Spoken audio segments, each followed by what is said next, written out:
the two things that we're really focused on in finance today is, one is inflation, always a concern. Two, and well, I guess inflation is the big idea. So you have two things that are doing this is oil prices, and then which are what?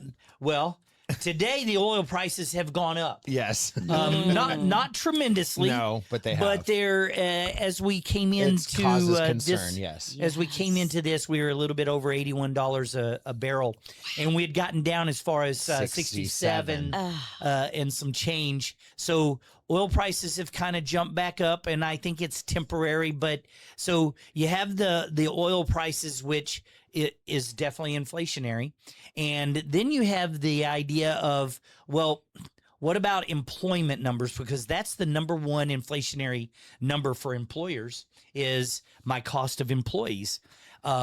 So those are the things that are kind of going back and forth.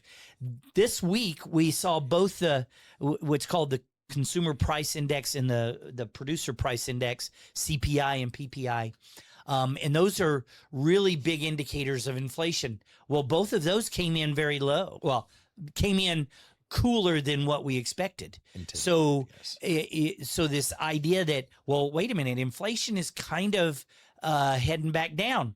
So we've had all sorts of news that since the new Fed chair took his power, of maybe we need to raise interest rates. Well, this week they're saying, yeah, I don't think we're going to need to raise interest rates. So actually, Monday was a really bad day. You know, the market wasn't very good, but we did fight back, and we're going to end the week better than what we started on interest rates, which is the important factor.